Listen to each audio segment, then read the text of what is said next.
आज हम बात करने वाले हैं जो हमारे पास त्रिकोणमितीय अनुपात होते हैं छः, उन साइन, कोस, टेन, कोट, सेक और कोसेक, उनके प्रांत और परिसर के बारे में, मतलब उनकी क्या क्या रेंज होती है उनके बारे में बात करने वाले हैं। तो सबसे पहले लेते हैं त्रिकोणमितीय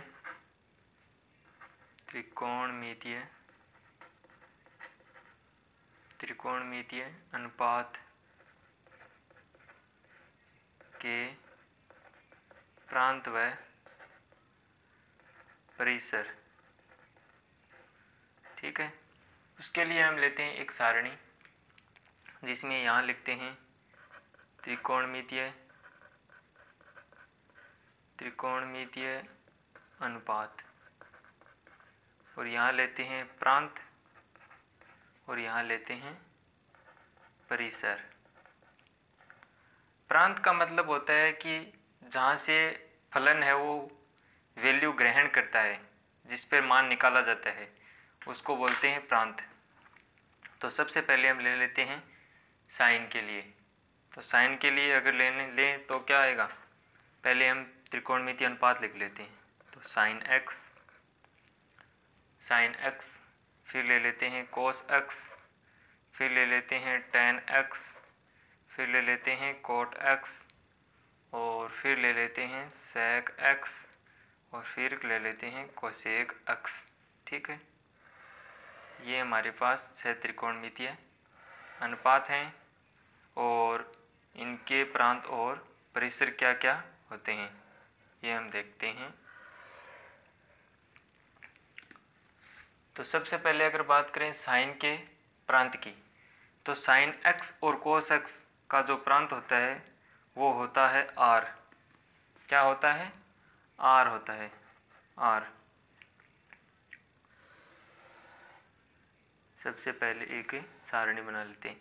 तो साइन एक्स का प्रांत होता है आर, और यह वैल्यू देता है आर 1 और -1 का संवरित अंतराल। संवरित अंतराल का मतलब है इसमें 1 और -1 क्या है, शामिल हैं इसमें।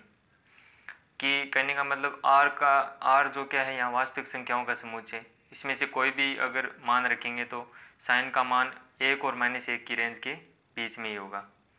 फिर अगर हम बात करें कि कोस का प्रांत क्या होता है, तो सेम कोस का प्रांत भी यही होता है और परिसर भी यही होता है। ठीक है,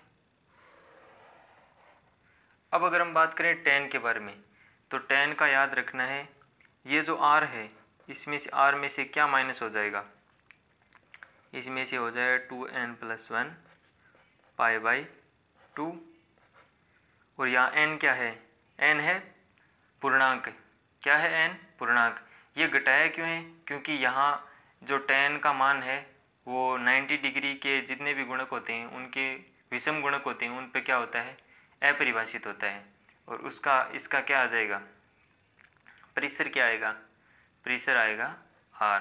ठीक है, फिर अगर हम बात करें कोट के लिए, तो कोट के लिए क्या आएगा, कोट के लिए कोट में सेम r में से क्या घटेगा, r में से घटेगा n पाई घटेगा, और यहाँ n क्या है, पूर्णांक संख्या, और इसमें परिसर क्या आ जाएगा, r।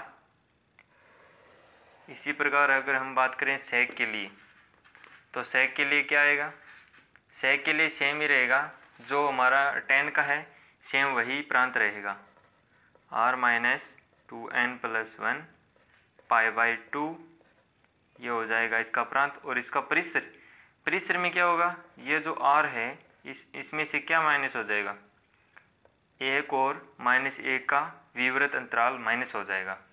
फिर अगर हम लास्ट बात करें कोसेक की बात करें, तो कोसेक का प्रांत होता है सेम जो कोट का होता है वही होता है n पाई, और यहाँ पाई n क्या है, पूर्णांक, और यहाँ सेम यही आ जाएगा इसका परिसर।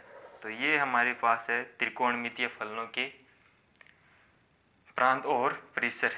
ठीक है, यहाँ r क्या है, प्राकृत वास्तविक संख्याओं का समुच्चय, और यहाँ n क्या है, पूर्णांक है। यहाँ n है वो बिलोंग्स टू है पूर्णांक से। ठीक है, ये थे हमारे त्रिकोणमितीय अनुपात के प्रांत और परिसर। धन्यवाद। इस अगले क्लास में हम देखेंगे कि जो प्रतिलोम त्रिकोणमितीय अनुपात होते हैं उनके प्रांत और परिसर क्या होते हैं। Thank you.